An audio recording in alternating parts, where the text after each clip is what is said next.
Are you listening? Damn.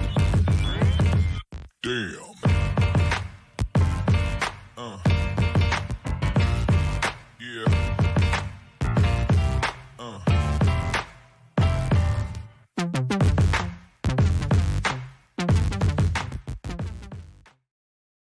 Hello and welcome back to another episode of the Damn Podcast. I am your host, Angie Machado.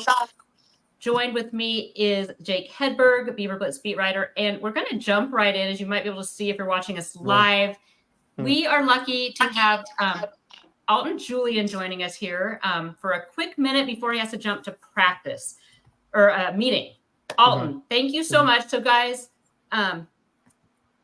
quick rundown for those joining us live. We will go and talk about San Diego State and that big shutout. We're going to talk about players who stood out. And then, you guys, it's a huge week. It is Civil War week. Nothing civil about that week at all. So, Alton, thank you for joining us. Tell us, how are you doing? I'm doing good. I've just been working out a lot, being with the team, even though I'm not out there, getting those guys ready any way I can. So that's all I've been doing, really. Talk to us a little bit. I mean, it's been a long, long journey. You came to Oregon State in 2020. You saw a lot of action the first couple of years, injured the knee. Walk us through that. It's been a journey. Yeah. So I played a little bit during COVID 2020. Got going there, and then 2021 came along. I started off, in my eyes, I think I played pretty well. And then I got hurt during Utah in the second quarter. And then I got surgery, I believe, in November. And then I worked my way back. I was kind of cleared. I got cleared early. They said like 8 months. And then as I'm like working to get back on the field, I got injured again. So I got another surgery. Same knee or different knee? Yeah, it's all been the same knee since Knee, 2021. okay. So then I got surgery again, I think 2022. And it was a season-ending surgery, so I couldn't play all of 2022. And then I got cleared for the 2023 season, and then I tore my meniscus. It wasn't ACL this time. I tore my meniscus, and then that was for this upcoming year. So I was like maybe like a week away from getting cleared for this season, right before fall camp, and like a couple of days before, we were doing like leg extension in my PT session, and I tore my meniscus again. So, and I've been trying to recover from that right now. So that's what I'm doing right now. And I'm almost there. I should be cleared sometime this year. Okay. How is that mentally? I mean, to just know, how do you stay focused and not just give up? I mean, it's kind of like how I was raised. Like, I was never raised to give up. Like, my dad used to always tell me, if you start something, you got to finish it. So I really didn't have no choice but to keep going, because that's really all I know. So just been doing that. And your teammates, have they been supportive? Yeah, for sure. They yell smooth every time they see me, so I don't know. The guys are just unique, because I feel like it's like people from all over the world come together and just build bonds. So I feel like I like this team a lot. So that's why I stayed here. I never thought about entering the portal. Yeah. Starting at the College of San Mateo, just kind of take us through your whole recruiting process in high school towards your recruiting process at the JUCO level. How'd you end up at Oregon State? So from out of high school, I didn't receive any scholarships. I got I believe it was a walk-on opportunity at Illinois, but I didn't want to take a walk-on. I was going to bet on myself, so I went the JUCO route.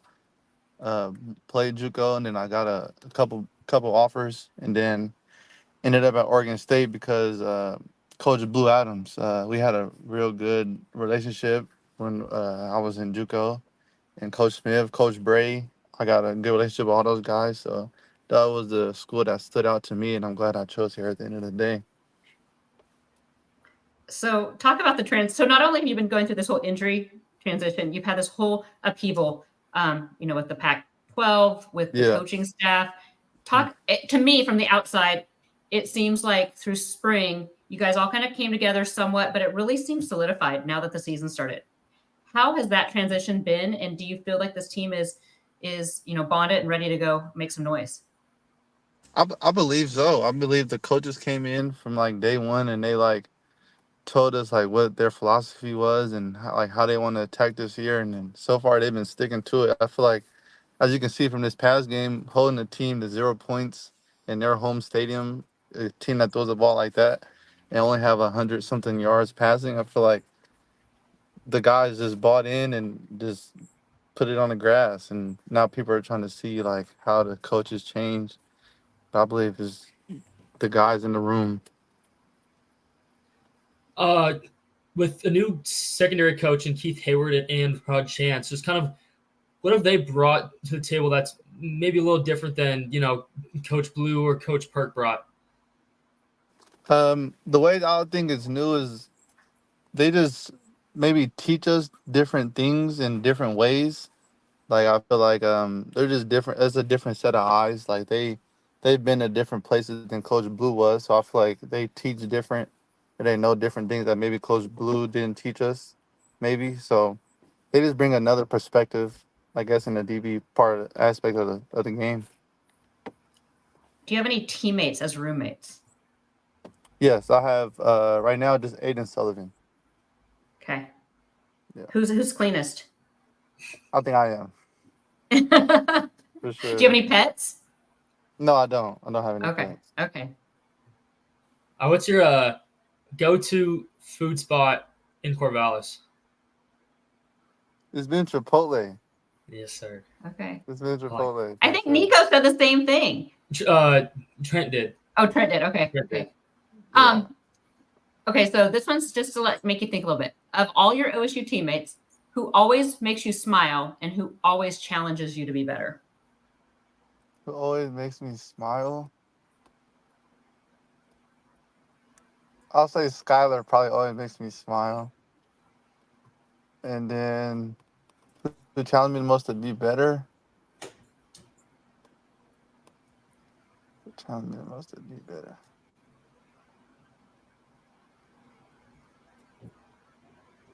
You didn't know it was going to be like a midterm when you jump on. That's a good one. You know how some people just bring out the best in you? Who brings out the best in you? I'll probably say all the DBs, to be honest. Because like every time I just see them out there working and I practice or doing anything, that just makes me want to go do something. So that's what I do. Okay, that's good. We brought Ty on. Ty, do you have any questions? No, what's up, Alton? I'm a big fan. Appreciate it. How you doing? Yeah, good, man. I'm a fan of the whole fam, the cousins and everything. Yeah, appreciate it. Did you guys probably already asked, do you talk to Ray? Do you talk to those guys? Yeah, I talk to them almost every day. That's awesome, man. That's awesome. How are they enjoying that transition? They're doing good. Ray was in the process of making the team, and then he got a little injury, so he's working through that right now. But other than that, everybody's doing good. Well, you guys are tough dudes, man. I'm sorry if they already asked. Forgive me. I was on the old link. Oh, sorry. That's my fault. Forgive me if they already asked you this, Alton, and I'm sure you're busy. What's it been like just staying connected and being a leader? Because people, I've heard in different interviews, people have been very complimentary to what you bring to the team. And I mean, just talk to me about what that's like, man, as you battle through rehab and injury to just stay focused and still be such a great part of the team. Yeah, like as I was telling them, like the way I was just raised to like never quit. So it was never in my mind to give up after all these injuries and surgeries I've been through. So, and then I was here, so I'm like, why not just give it my all in any way that I can? So, is that being the leader, getting the young guys ready to go, helping them see different concepts, formations, anything I can do, tackling, when it comes to catching the ball, show up like 10 minutes early to meetings, and I just say what I need to be said. Except tonight. Yeah. So you tell Coach Hayward that you were talking to us, and so. No, that's fine. I told the coaches I might be a little bit late. Okay. Well, they can. Coach Hayward was at school and I was there, so. Oh yeah. He's an old timer too. what is the best piece of advice you can give young athletes?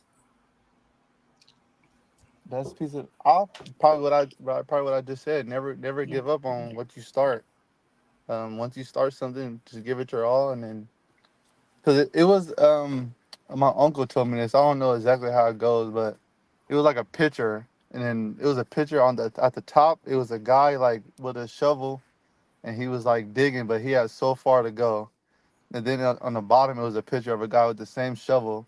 And then you could see him walking away. But when he walked away, he was so close to the chest. But the chest had the gold in it. So he's like, you never know how close you are when you give up. So never give up. That's good. So for those that are joining us a little late, so 2 ACLs and 2 MCLs, same knee. ACLs and meniscus. Meniscus. Oh, meniscus. Sorry. Yeah. 2 meniscus, 2 ACLs, and thought that you could be back this year? Yeah, I will. Okay. I will be back this year. And then is there a chance for a medical hardship or 2? No, that was for the 2023 season. 2022. Since I didn't play at all 2022. So this is my last year. Okay, so we got to get you on the field. Yeah. Any thoughts before? I mean, we're going to get you out of here. Civil War. What would a win? I'm not going to give bulletin board material, but what would a win mean to this team? I think it'll mean a lot. I don't think people really counted us in for this year. Like we had so many guys leave after this past season, so I feel like a win would just maybe make people look back at us to say like, oh, they're still the Beavers, you know. People, I think everybody on our team knows that people count us out, but as you can see, last time we played Oregon at home, how that went. So 19 straight. 19 Right. straight. Right. Okay. Right. Thank you so much, Alton. Thank you guys. Best of luck. Heal well. And he's gone. He's out. Perfect. He's out. Well, he had a meeting at 5, so I felt really bad. I mean, we moved. That's why we had to move the podcast for all you guys listening. We were supposed to go at 5:30 because that's what I thought meeting times were, but DBs have different meeting times. So he's out, but now we're going to start. But how good. I really thought Beaver Nation should hear his story.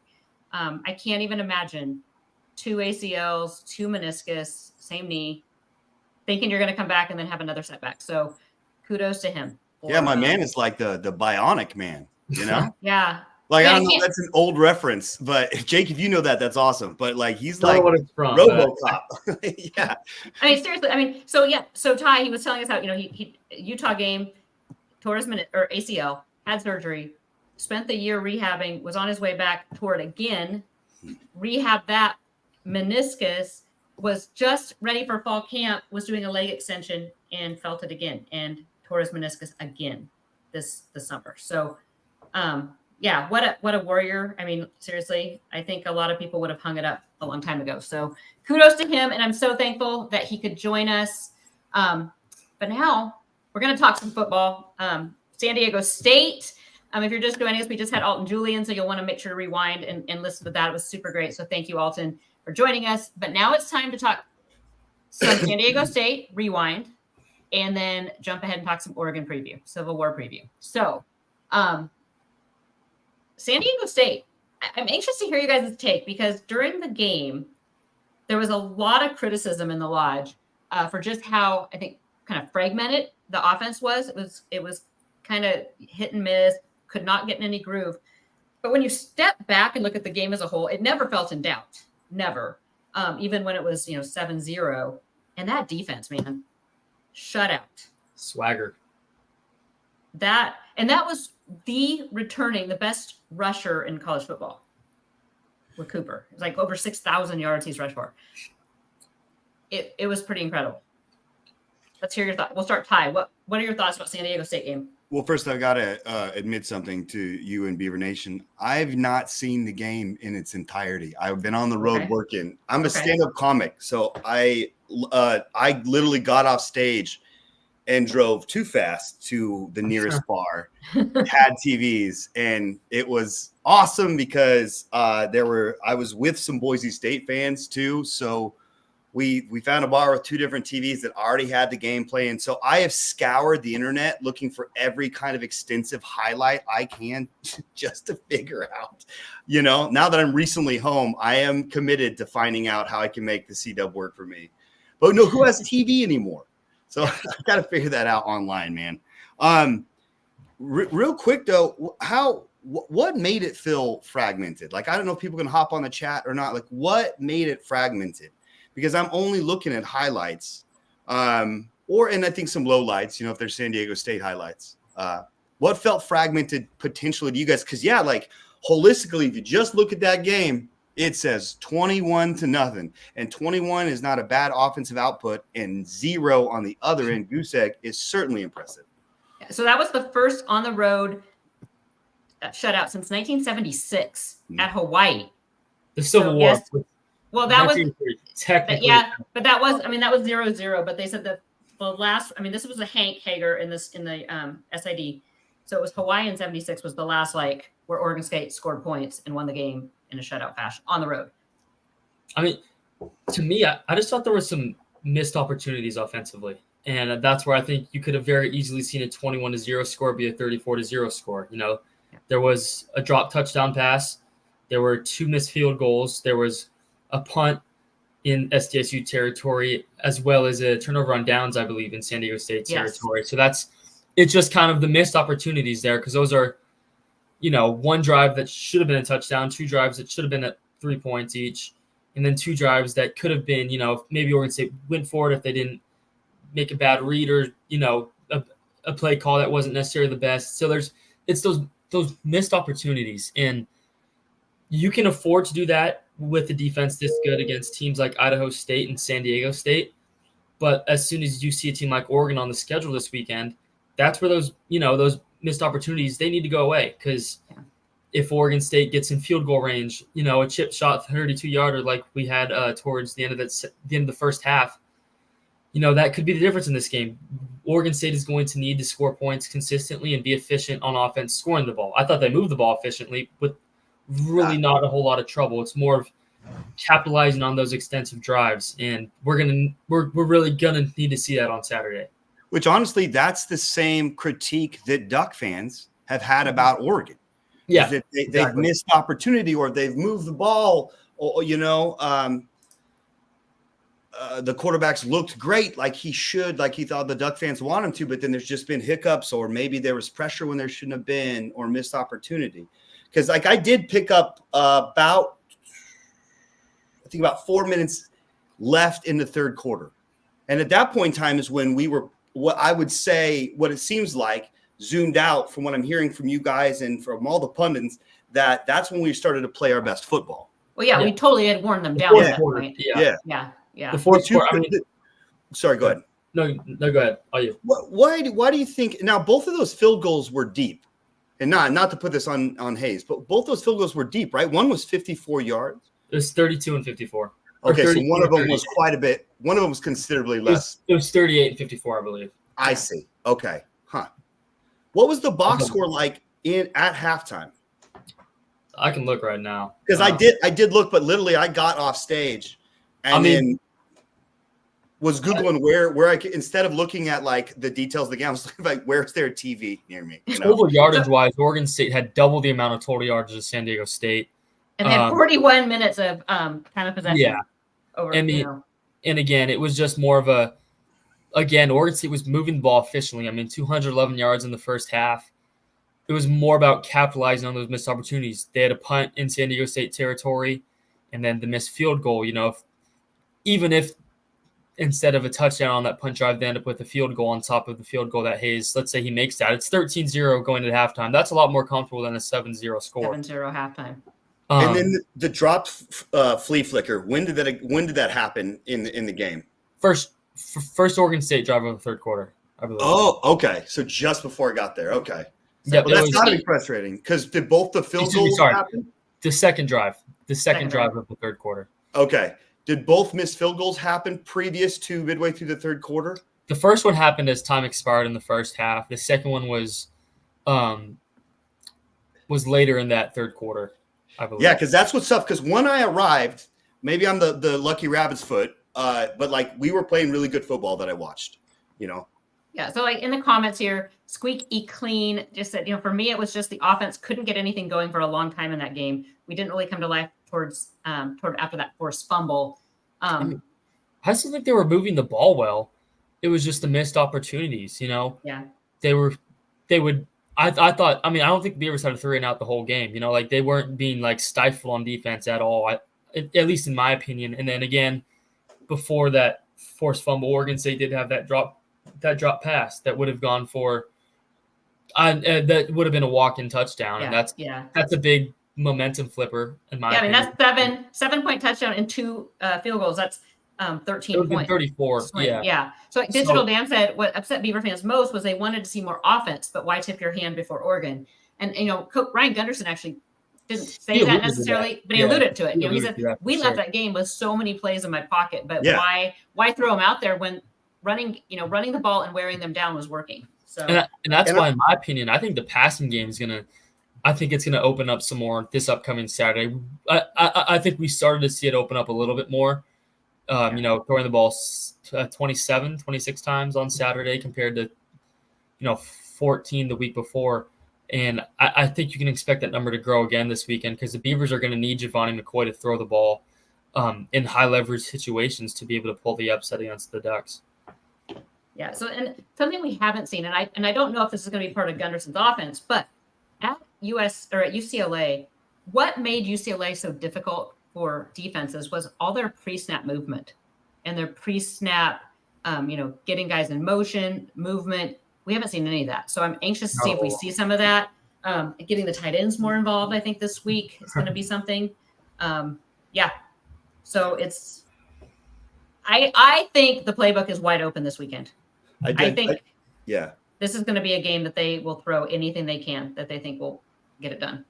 I do definitely think that we start to see like the real intricacies of a Gunderson offense this week, and this is where Gunderson earns his money. And I also want to give the caveat that one game doesn't make that either. I think that, that's a lot to ask with all the new we have in this team to fill at your most competent at the third game of the season against a very good football team. And I'm going to keep coming back to that. I still think we'll talk about the Ducks, but this is a very good football team we're about to play. So, okay. So thoughts on Giovanni, Jake, I'm going to ask you this. What were your thoughts on Giovanni at San Diego State? Again, I thought he did exactly what the coaching staff asked him to do. He threw the ball accurately, efficiently. There was his throw to Trent Walker on that, in the second half where Walker was kind of open over the middle of the field and Giovanni just threw him to his left or to Trent's right a little bit. But again, I think if Walker catches that deep ball, Giovanni's stats look a hell of a lot better. That was a 59-yard touchdown if it was caught. And, I think every deep ball we've seen Giovanni throw with that touchdown to Wells 2 Saturdays ago and the deep ball to Trent, they've both been perfectly placed. I think he's done exactly what the staff's asked him to. He's been smart, hasn't turned the ball over. He's taken 1 sack in 2 games, and he's been accurate. He's completing 68, 69, 70% of his passes, which is about as good as you can ask from a college quarterback at this level. So Giovanni has exceeded my expectations and hopeful he continues to do so this upcoming Saturday. Yeah, I would say the decision-making is what, and this is something I think Beaver Nation kind of forgets too, is we've been through 2 games this season with an entirely new staff and totally new scheme. Sometimes I think fans expect this to be a well-oiled machine in, week 1, week 2. This is also not the same run offense as last year. There's similarities, but it's not the same. And we're seeing like the last couple of years or like a Mahalchek offensive line offense. Not to take anything away from Coach Lindgren, but I got to tell you, I think everybody knows who the most, valuable player was in that coaching staff. It was a Mahalchek offensive line, which is the consistency. But this is different. There's some similarities, like he said, but this is still a different offense, Different staff, different players. And we've said all along, the 3 of us have talked about before fall camp, during fall camp, that this was going to be an offense that was going to be trying to get its legs up underneath it, and it was going to rely on the defensive play while that happened. It wasn't going to be and that's what we've seen. So let's talk about the defense, because the shutout, we've talked a little bit about the shutout. Were you guys expecting a shutout? No. I've seen an Oregon State shutout in my life. I want to say 3 times. The Sun Bowl in 2008 and then 21 against Idaho. So it's happened very rarely. Yeah. I mean, anytime a defense through 2 games is allowing 7.5 points per game, no matter who you're playing, that's a success. That's a great sign. And I think, we knew this defense was going to be the strength of this team. It's a Trent Bray defense with the Keith Hayward aspect sprinkled on it, but it's exceeded my expectations. I mean, holding a team with the leading active rusher in college football to less than 3 yards a carry and less than 200 total yards of offense, that's got to be a success in anyone's book. And I've been super impressed with the depth. I mean, Oregon State's had guys not play. There's no Ty.G. Hill, no Westlock, no Omotushu. We didn't have Thomas on Saturday as well. And younger guys are stepping up. You see a true freshman in Dexter Foster, redshirt freshman Sive Hinderali, who I thought had a really great game as well. And I think this defense at this point is legitimately too deep. I mean, Thomas Collins is a backup. He's not starting, and he's, PFF has him graded as a top 3 defensive player in the entire country. So this defense has blown my expectations out the water so far, and I'm really hopeful they can keep it going on Saturday because it's certainly going to be a step up in competition. Sure. Why? Can you guys talk to me a little bit, again, because I didn't get to see this, the running back Cooper. So what was that like in those early, did they try from the jump to get him a lot of touches? I mean, in different ways? Because different ways for sure. I mean, screen passes, there was multiple instances where there was one, the first half, they tried to throw a little rail route type route out of the backfield, and it would have been naked, wide open. But Nico Taylor made a fantastic play to break up a pass on 3rd down, got the defense off the field. And then Thomas Collins as well slowed down a screen pass where if Cooper caught the ball, he would have had some room to run, and Collins made a great play on the ball.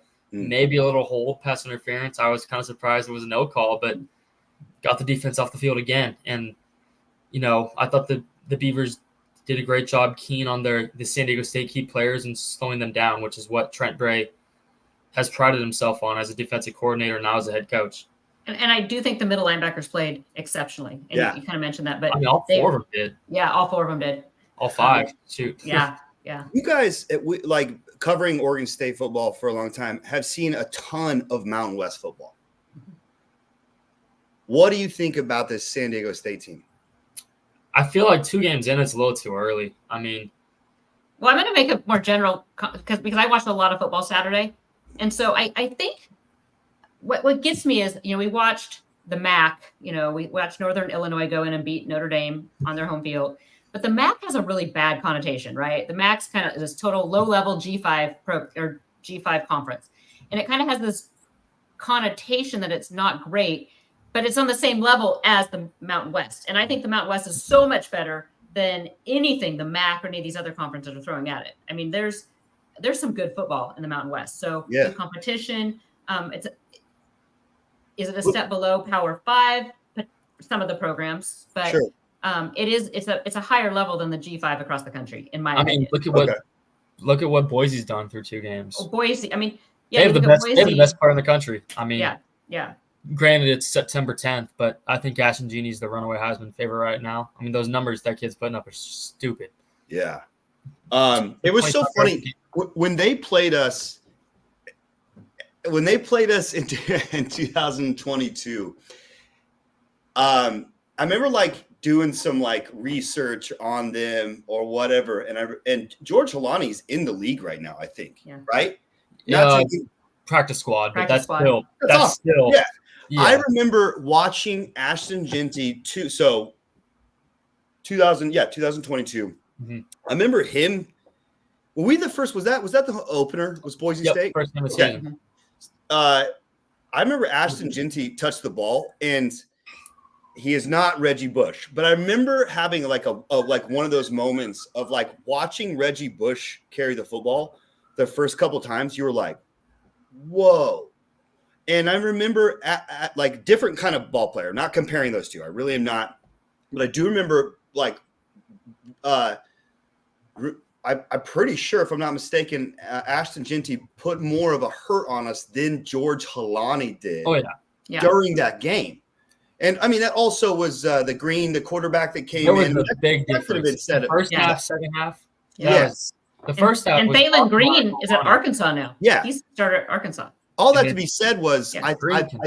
it's too well. If you're a Boise State fan, it's too bad that he's at Arkansas right now. You know, I mean, Taylor Green got benched last year. Yeah. For Maddox Madsen. did he? He did. And the same guy, the same kid, the Maddox Madsen kid, who's a 5'10" a bucket, he beat out Malachi Nelson, who 24/7. That's He right. had him as their number one player, maybe even. Like, I know for a fact he was the number one quarterback. He might have been the number one player in the country, and he beat him out. But going back to that game, I mean, I remember I was a student at that time. I got the game. That first half with Bachmeier and George Holani in the backfield. And as soon as they put in Taylor Green and Gene, that second half, it was like, damn. Yeah, These exactly. guys are next level Yeah. good. And look what Taylor Green did this last Saturday at Arkansas. Yeah. Or with Arkansas. In the comments too, Clint Moses just said UNLV beat Houston to this. So there, and then the big game that I want to see too is it's this week. Is San Diego State is playing at Cal. That'll be So telling. that's going to be a really telling game to see. Because Cal beat Auburn, so it's going to be and that is one. If you're a Beaver fan, set the DVR for that one because that will be. How good is Auburn though? Yeah, exactly. I mean, that's just it. Their quarterback, Peyton Thorne is. There's a reason Michigan State let him go. I mean, he had 4 picks, and they were not pretty picks. They'd be better off going with their backup or their third string Thorne. It's so crazy. And this is a spider web of conversation. Yes. The thing is, in much respect to Washington State, and I'm also like, how good are they? Like, and I'm not saying, hey, go Cougs, go Beavs, but I'm also like, wow, they look really impressive. Yeah. That quarterback looks good. Yeah. Not just his arm, but the legs too. Sure. There's so much left to be determined. I know. Okay, players of the game. Game ball for you guys for San Diego State before we move on to Civil War talk. Jack Conant. Yeah. He's a kid who Try not to suck. We kind of talked. Yeah, we kind of talked about him during offensive press conference today. Joe Freeman asked Josh Gray about Conant, and Gray kind of said something. He was like, "Yeah, he's the smallest guy on the field, but he does not." And we kind of saw that with that deep ball over the field and that the cover 2 man where Conant came and just laid out that San Diego State receiver and knocked the ball away. And he's through 2 games, he's come away with two takeaways with the pick he had last weekend or 2 weekends ago. And then the forced fumble, a huge forced fumble. Huge. In my opinion, that was the game-winning play because if San Diego State was going to score a touchdown on that drive, they had 3 plays from the 2-yard line, and then Conant comes in, knocks it out. The Beavers get the ball, and they don't look back. So hats off to Jack Conant. Just what a story. I mean, coming here as a walk-on, not playing a whole lot his first 2 years, to special teams, now to a starter and really a leader. Difference maker, leader. So, and before we take a quick break, do you have since you didn't watch most of the game, Ty, do you have a game ball? I do, and it's purely got to be on statistics, but I'll make this brief with offensive line because I do think we have 2 explosive backs, and yet has either had a big home run, meaning they both put up impressive numbers. But I think that Jam's longest run is 23 yards, and Hank's is 22 or 21, something like that. They're very similar. But I'm like, if we're turning up running numbers at the rate we are, you got to give them credit. And especially, we lost a starter at right guard. So, and I'm just really impressed that, that Flavio and also that we reshuffled that offensive line and they continue to be as effective as they were. So. Good call. Good. Yeah. It's kind of the missing link because you can have the best running backs in the world, but if you don't have a good line blocking for them, they can look very pedestrian. Yeah. In that. Okay. We're going to take a quick break for the podcast side, but then we're going to come back. We're going to talk some Civil War. Back to the Jack Conant thing. Just a quick plug. This is just on my own, but he actually, if you go to his Instagram, you can get those shirts that say "Try not to suck, love mom." Yeah. It's part of his little NIL package. So he's even making orange ones now for some of the orange outs. So we'll be back here in a minute to talk Oregon.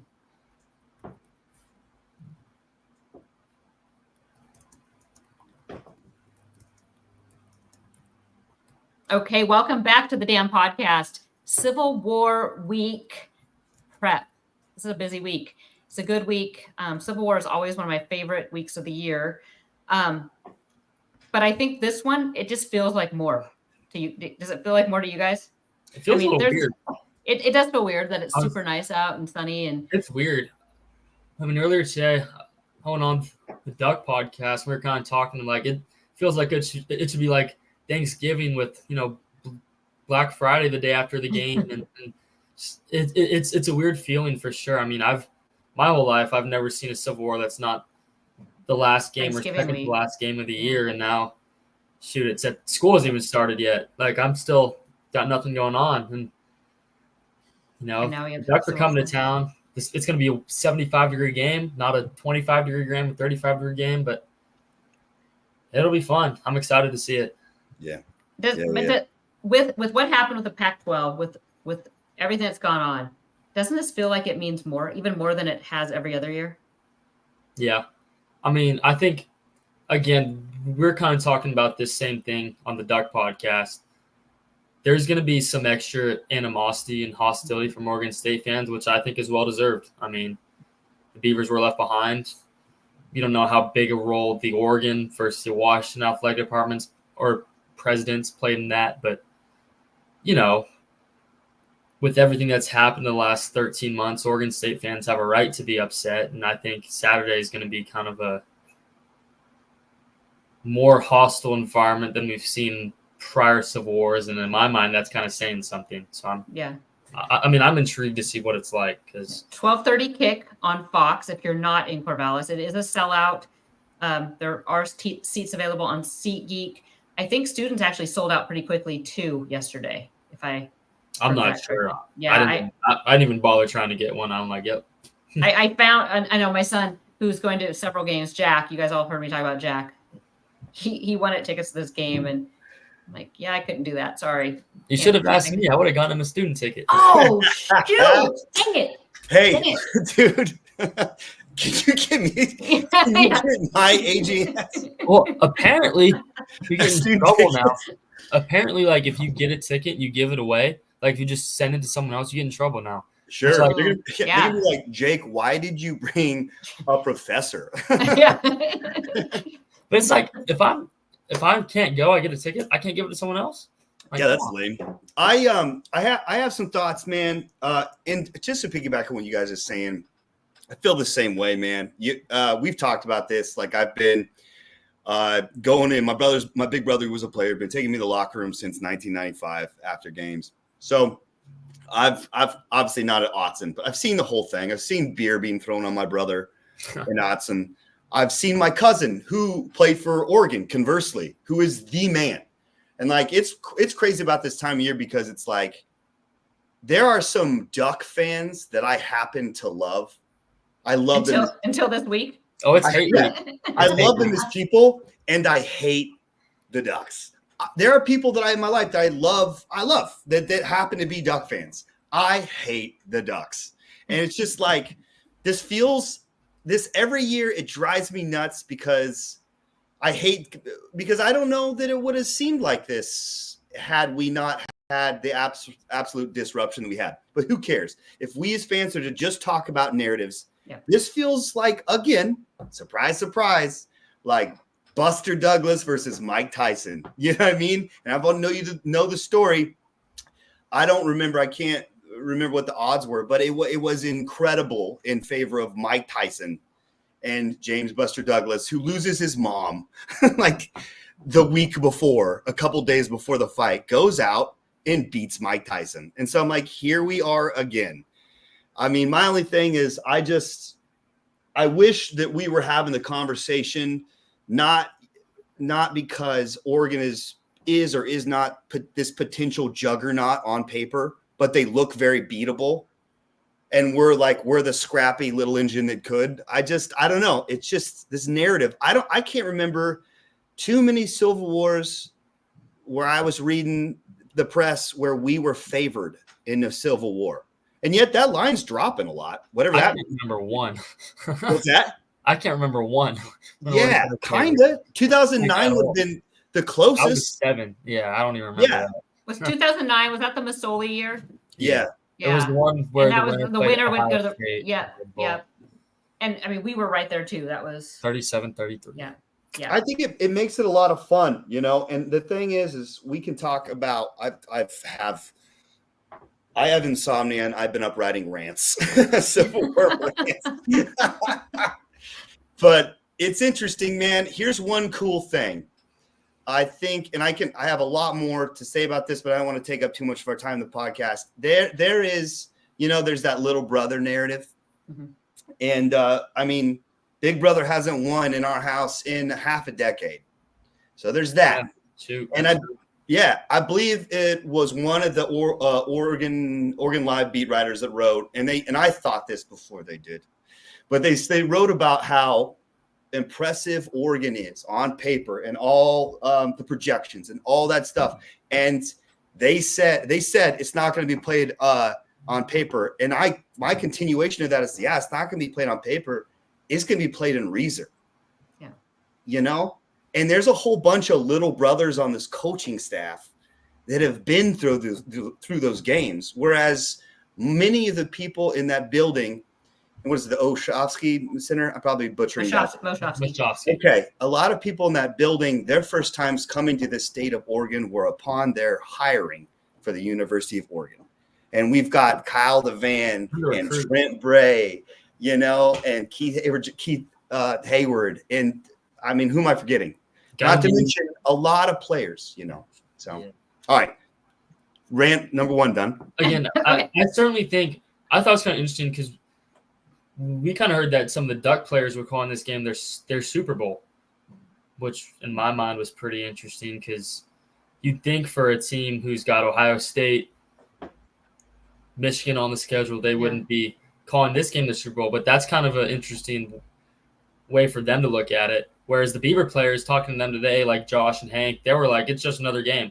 And I feel like usually the circumstance, a top 10 team in a unranked team who doesn't have a conference home, you think those would be switched. You think it'd be the Beavers saying, yeah, like this is our Super Bowl for the Ducks. And I don't know, maybe that's a little desperation on Oregon's part to kind of turn this whole ship around because they have not looked overly impressive. And the Beavers are confident they're rolling in. So I feel like that's a reflection of the team taking on their coach's personality. Oh, yeah. Because I love Coach Bray's, dude. His pressers, though, he's like, yeah.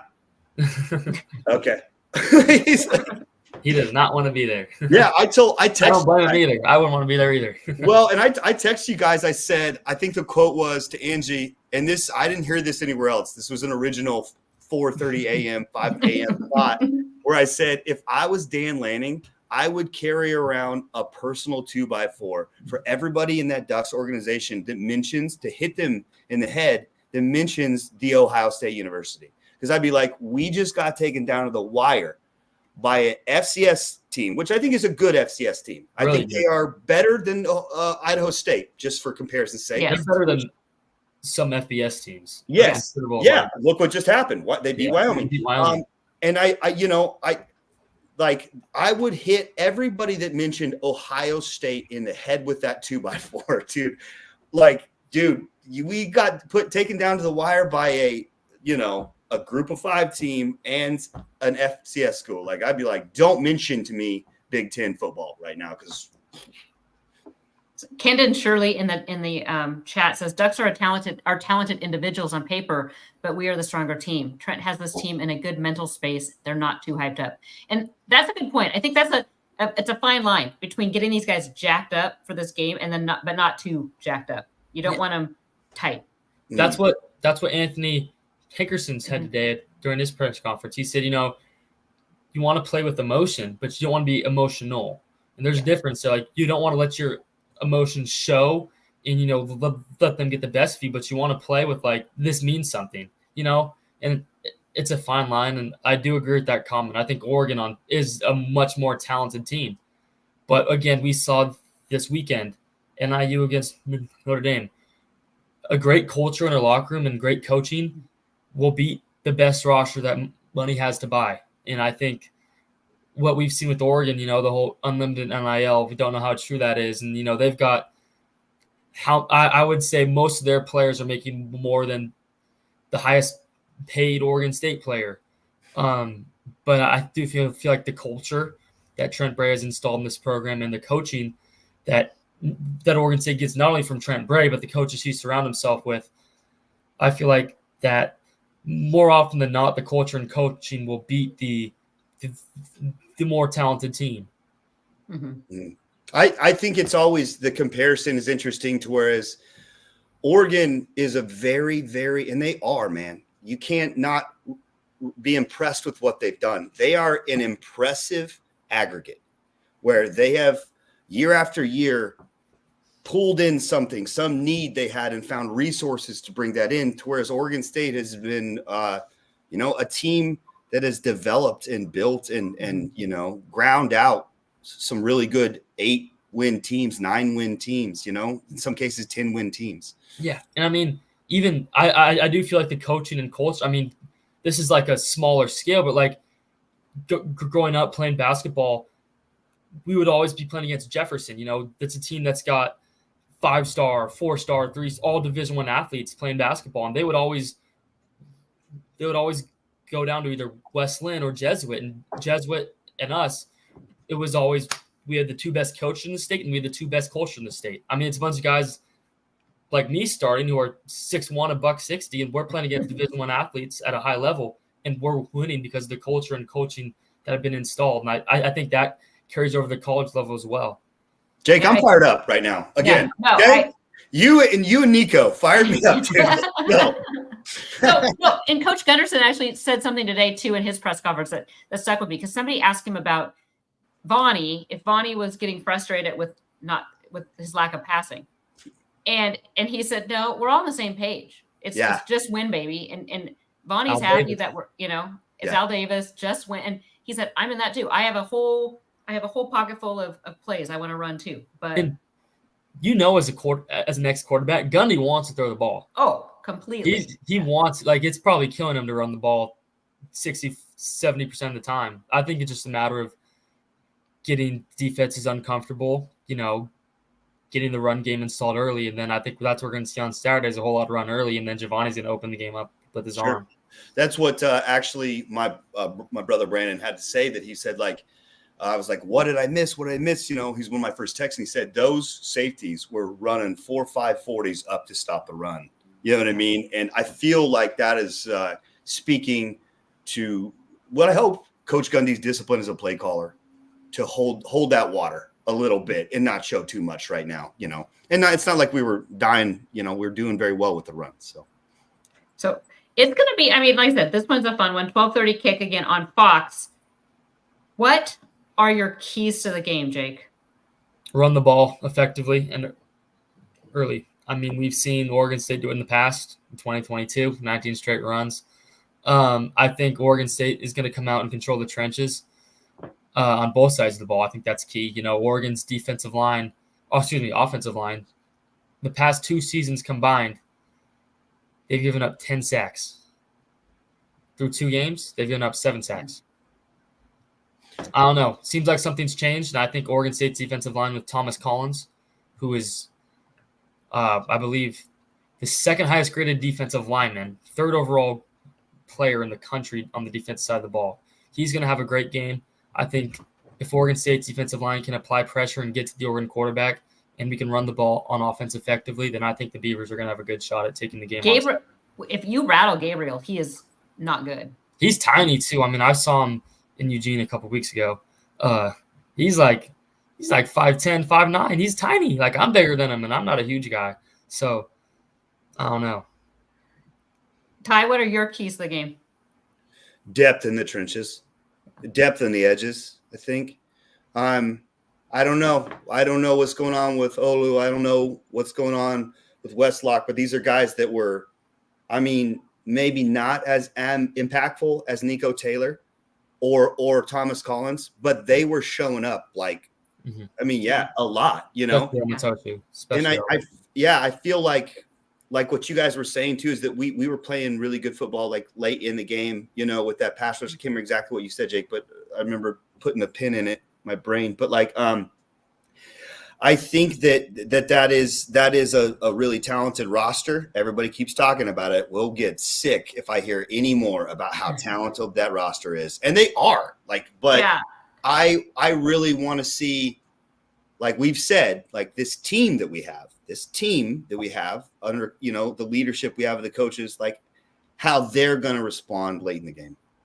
Yeah. And a lot of that has to do with depth. I feel like it's funny. Coach Saban on game day, which I think is a great addition. Great. Best they've had since ever. I love watching him, but he was talking some about the NIL. And I think that's really what forced him out was this whole NIL and the transfer portal. Chris Peterson too. Yeah. And he basically said, look, you can have all the money to buy all the players, but if you're not developing those players and they're not playing as a team, it doesn't matter. You're not going to win games. That's what we saw last Saturday. Yeah, it's going to be an interesting one. One of my keys to the game, I had three. One was pressure, Dylan Gabriel. One is run the ball, and the third is win on special teams. Because, that's the big one.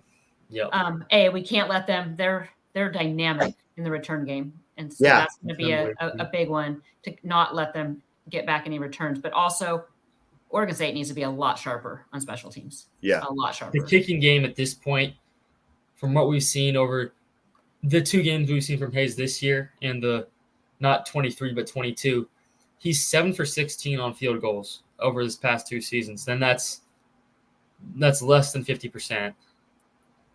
I want to say that's 45, 47%.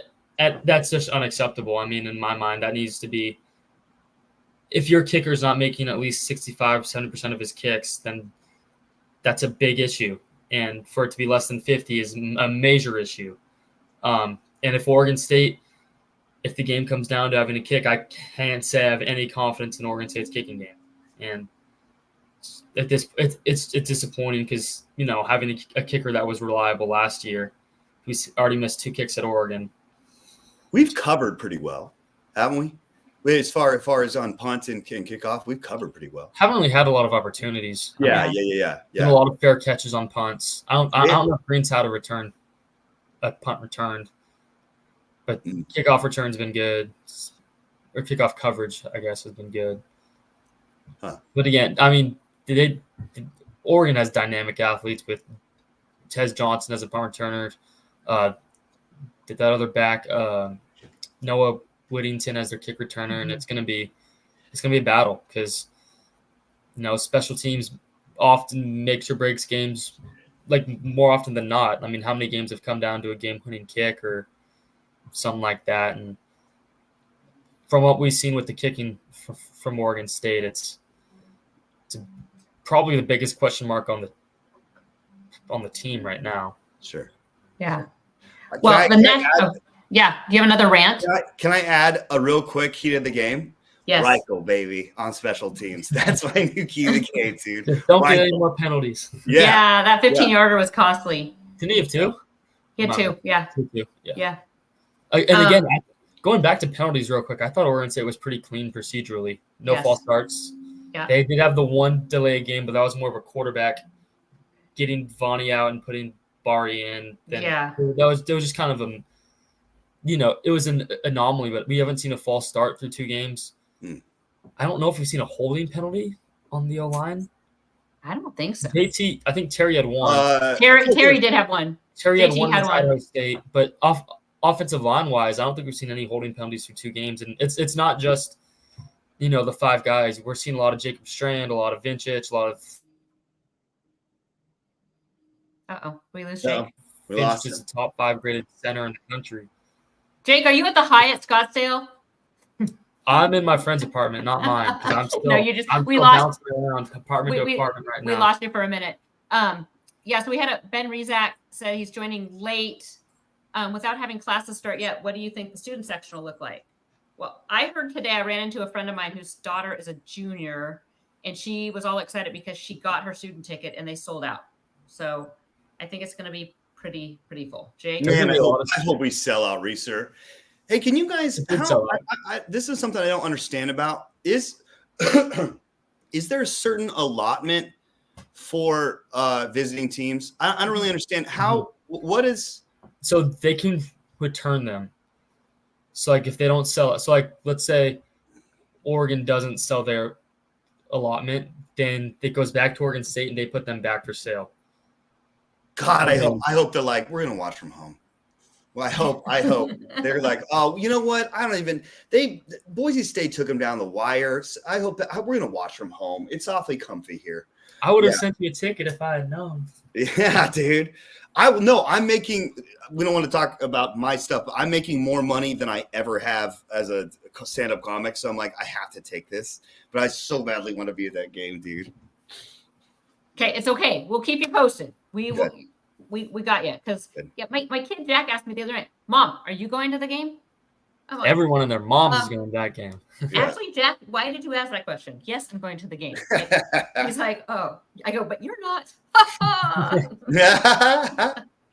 so mean to my poor 16-year-old. Never mind. I'll text you afterwards. Okay. So no, it is a huge game, guys. So wear orange, show up, be loud.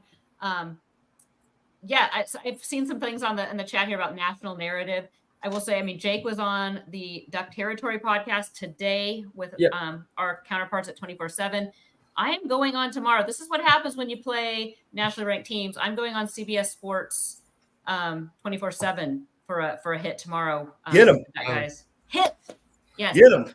They asked me, they're like, what are the key storylines? I'm like, the fact that Oregon State got left behind and Oregon was one of them. I mean, I kind of let them have it, but we're going to talk about it because it's huge. And I think it is a storyline that, the ESPNs and Fox don't want to talk about, but Oregon State is fighting for survival right now. And this game is a huge step in relevancy.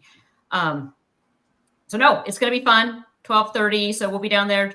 So we're not going to see you. So if you guys see Jake and I, we usually get there super early. We tailgate a little bit. We wander around the parking lots around Research. So if you see us, grab us. And then we always head down to the sideline too before the game to do a quick hit. So Jake, anything you want to add? I got one other thing. There may potentially, we're still trying to figure out the finer points, but there may potentially be a Damnation NIL collective event at Claude Felter's on Friday night, Friday evening. Still trying to get that straightened out. If so, I will post on Twitter and be sure to be there. I will be bartending from 4 to 9 as well. So I will be there. What?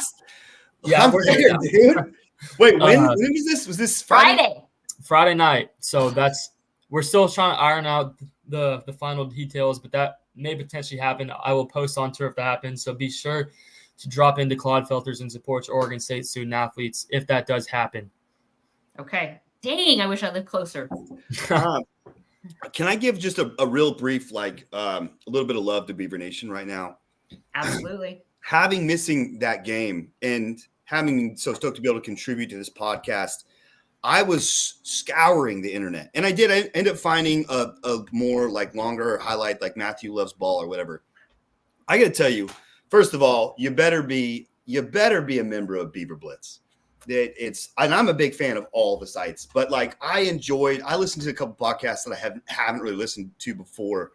Belligerent Beeves. I'll hop on Twitter and give Digital Dam a follow. The guy he always fires me up, and it's just, you want to talk about Buster Douglas. The guy is a heavyweight trash talker, and I respect that about him. But no, it's been fun, man. It's been fun to just see all the stuff. And it's two really ignited fan base, and it's a cool time of year. I wish it was later in the year, but it's a cool time of year. So yep, I agree. And Beaver Nation is spectacular. I know there's been some that are a little down with their situation, but this was my comment to somebody last week or 2 weeks ago when I found out they were a little down. And I was like, okay, but you know what, Oregon State, they need us more than ever now. They need fans more than ever. So be there, support them. The players are there. Just like, I mean, God, we've had Nico Taylor, we've had Alton Julian, all say, just don't give up. I mean, that's their Trent Walker. I mean, that's what great. I mean, like I said, I make my son watch their little clips just because I think it's so good for young athletes to hear from these guys and kind of pick up little nuggets of wisdom. So Beaver Nation, you are awesome. This is it. We didn't do a mailbag today just because I knew we had a lot to talk about with the Duck game, with San Diego State, and then bringing Alton on early. But we're going to be back again next Tuesday, hopefully talking about a big win, talking about Purdue, another Power 4 Big Ten program coming to town. Until then, you can find Jake, Ty, and I at BeaverBlitz.com on Twitter, and we'll be back next week for another.